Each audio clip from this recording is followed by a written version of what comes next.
ప్రభువైన యేసుక్రీస్తు నామమున ఈ కార్యక్రమాన్ని వీక్షిస్తున్న మీ అందరికీ శుభములు తెలియజేస్తూ ఉన్నాను. విజన్ క్యూటీ ఫెలోషిప్ వారి యేసుతో ఏకాంత సమయం ఈ క్వైట్ టైం కార్యక్రమానికి మిమ్మల్ని ప్రేమతో ఆహ్వానిస్తున్నాను. దేవుని వాక్యాన్ని ప్రతిరోజు ధ్యానిస్తూ మన ఆత్మీయ జీవితంలో మనం బలపడుటకై దేవుడు మనకు దయచేస్తున్నటువంటి సమయానికై దేవునికి వందనాలు తెలియజేస్తున్నాను. అపోస్తల కార్యములు మనం ధ్యానం చేస్తూ ఉన్నాం. ఈరోజు మన ధ్యానం కొరకై ఏర్పాటు లేఖన భాగము అపోస్తల కార్యములు 22వ అధ్యాయము 12వ వచనం నుండి 29వ వచనం వరకు. ముందుగా ఈ భాగంలో మనం 12వ వచనం నుండి 17వ వచనం వరకు చదువుకుందాం.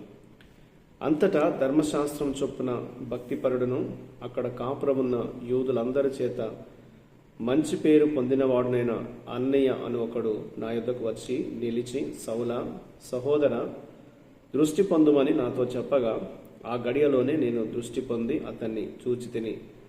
అప్పుడతడు, మన పితరుల దేవుడు తన చిత్తమును తెలుసుకొనుటకును ఆ నీతిమంతుని చూచుటకును ఆయన నోటి మాట వినుటకును నిన్ను నియమించి ఉన్నాడు.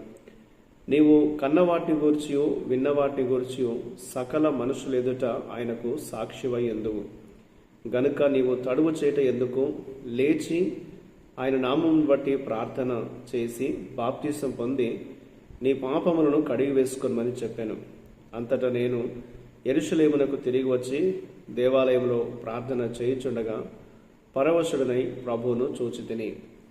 ఈనాటి లేఖన భాగం ఆధారంగా మనం ఏర్పాటు చేసుకున్న అంశం ఏదనగా విడిచిపెట్టలేని పిలుపు, a calling that cannot be abandoned. నేటి వాక్య భాగం యొక్క సారాంశాన్ని మనం గమనించినట్లయితే, పౌలు తన కళ్ళు తెరిచిన విధానాన్ని అననీయ ద్వారా బాప్తిసం తీసుకునుట మరియు యేసు కొరకు సాక్షిగా రూపాంతరం చెందుటను గూర్చి వివరంగా తెలియచేశాడు.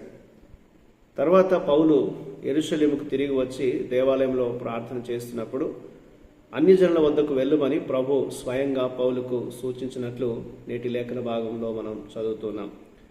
ఇంతవరకు యూదులు పౌలును చంపమని డిమాండ్ చేస్తూ అరవడం మొదలుపెట్టారు. అయితే అల్లర్లు జరుగుతాయమని తలంచిన సహస్రాధిపతి వెంటనే ఆయనను కోటలోనికి తరలించాడు.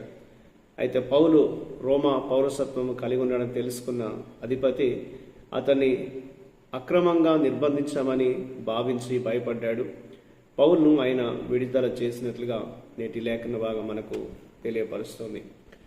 ఈ భాగంలో యేసు ఏమై ఉన్నాడు అని మనం ఆలోచిస్తే 14 అలాగే 21 వచనం ప్రకారం యేసు వివిధ మార్గాల ద్వారా పౌలుకు తాను చేయవలసిన పనిని వెల్లడించాడు. తాను ఏ రీతిగా దేవుని పిలుపు పొందుకొని దేవుని కొరకు ఒక సాక్షిగా నిలవాలో దేవుడు పౌలుకు తెలియజేసినట్లుగా వాక్యలో మనం చూస్తూ ఉంటాం. అననీయ ద్వారా సువార్త ప్రకటించమని పౌలుకు చెప్పాడు. ఆలయంలో తనకు ఇచ్చిన దర్శనం ద్వారా అన్యజనులకు సువార్త ప్రకటించమని అతనికి దేవుడు తెలియజేసినట్లు మనం చదువుతున్నాం. ఈ యొక్క వాక్య భాగాన్ని బట్టి మనం అర్థం చేసుకోవాల్సింది ఏమనగా, దేవుడు మనల్ని రక్షించిన పిదప ఆయన కొరకు మనం సాక్షులుగా ఉండటానికి దేవుని రాజ్యంలో మనం ఏ విధంగా పని చేయాలో, ఏ విధంగా జీవించాలో దేవుడు మనకు వివిధ మార్గాల ద్వారా మాట్లాడుతూ ఉంటాడు. కాబట్టి ఆయన మాట్లాడే వరకు మనం వేచి ఉండాలి. ఈరోజు మనం ఏం చేయాలని ఆయన కోరుకుంటున్నాడో మనం ఆలోచించి దానికి తగిన విధంగా ప్రభు కొరకు మనం పని చేయాలి, సాక్షిగా నిలవాలి అనేది దేవుడు మనకు జ్ఞాపకం చేస్తున్నాడు. పౌలు దేవుడు తనకు ఏం చేయాలో తెలిపేంత వరకు ఆయన వేచి ఉన్నాడు. యెరూషలేములో దేవాలయంలో కనిపెట్టుకున్నాడు. దేవుడు అతనికి దర్శనమిచ్చి ఆయన ఏం చేయాలో ఆయనకు తెలియచేసినట్లుగా లేఖనంలో మనం చదివాం. కాబట్టి మన అనుదిన జీవితంలో మనం దేవుని కొరకు ఏం చేయాలో ప్రభు మనకు తెలియపరుస్తుండగా ఆయన కొరకు మనం సాక్షిగా ఉండాలనేది దేవుడు మనకు జ్ఞాపకం చేస్తున్నాడు. దేవుడు మనకిచ్చిన పిలుపును మనం ఎన్నడూ కూడా వదులుకోకూడదు, దాన్ని విడిచిపెట్టకూడదు అనేది దేవుని వాక్యం మనకు జ్ఞాపకం చేస్తుంది. ఇందులో మనం నేర్చుకునే పాఠాన్ని ఆలోచిస్తే 24 నుండి 29 వచనాల్లో రోమా పౌరుడిగా తన హక్కులను పొందడం ద్వారా అతన్ని చట్టవిరుద్ధంగా కొరడాలతో కొట్టనన్న సైనికుల నుండి పౌలు తన ప్రమాదాన్ని నివారించగలిగాడు. తన పౌరసత్వాన్ని వాడుకున్నట్లుగా మనం చూస్తాం. విశ్వాసం అనగా షరతులు లేకుండా శ్రమలు భరించడం మరియు సహించడం కాదు. కొన్నిసార్లు సువార్త కోసం తగ్గించుకోవాలి, కొన్నిసార్లు సువార్త కోసం మనకున్న హక్కులను మనం వినియోగించుకోవాలి.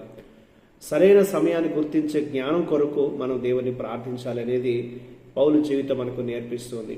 దేవుడు మనకిచ్చినటువంటి ఆధిక్యతల్ని, దేవుడు మనకిచ్చినటువంటి హక్కుల్ని మనం సువార్త ప్రకటించే సందర్భంలో మనం వాడుకోవాలనేది దేవుడు మనకు ఈ లేఖనం ద్వారా జ్ఞాపకం చేస్తూ ఉన్నాడు.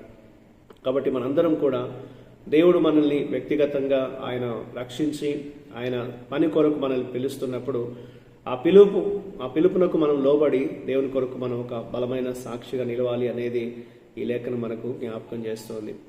పౌలును దేవుడు దర్శించి ఒక ప్రత్యేకమైన సాధనంగా దేవుడు ఆయన్ని ఏర్పాటు చేశాడు. అననీయ ద్వారా అతడు ఏం చేయాలో, అలాగే దర్శనం ద్వారా అతడు ఏం చేయాలో దేవుడు అతనికి తెలిపాడు.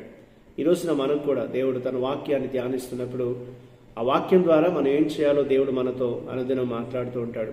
కాబట్టి మనం దేవుని వాక్యానికి లోబడుతూ ఆయన కొరకు ఒక స్థిరమైనటువంటి సాక్షిగా మనం నిలుస్తూ ప్రభును కనపరచాలనేది దేవుడు మనకు ఈ లేఖనం ద్వారా గుర్తు చేస్తున్నాడు. ఆ రీతిగా మన అనుదిన జీవితాల్లో ప్రభు మనల్ని నడిపించినట్లు దేవుడు మనకు ఆయన వాక్యాన్ని ద్వారా మనం ఎలా జీవించాలో మనకు వివరంగా తెలియపరుస్తూ మనల్ని వాడుకున్నట్లు దేవుడికి మనం ప్రార్థన చేద్దాం. మా ప్రియ పరలోకపు తండ్రి, మీ కృప ద్వారా మమ్మల్ని రక్షించామని వందనాలు చెల్లిస్తున్నాం. ప్రభా, మా జీవితంలో మీరు మాకు ఇచ్చిన అన్ని అంశాలు మేము సువార్త కొరకు ఉపయోగించలాగున మాకు సహాయం చేయండి. మీ చిత్తాన్ని బట్టి మమ్మల్ని నడిపించండి. మీ పనిని ఇంకా మేము తెలుసుకొని దాని ప్రకారం జీవించే కృప దయచేయమని మీ చేతులకు అప్పగించుకుంటూ యేసుక్రీస్తు నామమున ప్రార్థిస్తున్నాను తండ్రి, ఆమేన్. ప్రియులారా, మీరు సమయం తీసుకుని యొక్క వాక్య ధ్యానం విన్నందుకు మీకు ప్రత్యేకమైన వందనాలు. ప్రతిరోజు మీకు అందించబడుతున్న ఈ డైలీ రిఫ్లెక్షన్స్, అనుదిన ధ్యానాలు మీకు దీవెనకరంగా మేలుకరంగా ఉన్నట్లయితే మీ యొక్క అనుభవాలను మాతో పంచుకోవాలని కోరుతున్నాను. అలాగే ఈ కార్యక్రమాన్ని మీకు తెలిసిన ఇతరులకు పరిచయం చేయాలని కోరుతున్నాను. ప్రభు కృప మనకు ఎల్లప్పుడూ తోడయుండి కాపాడును గాక. ఆమేన్.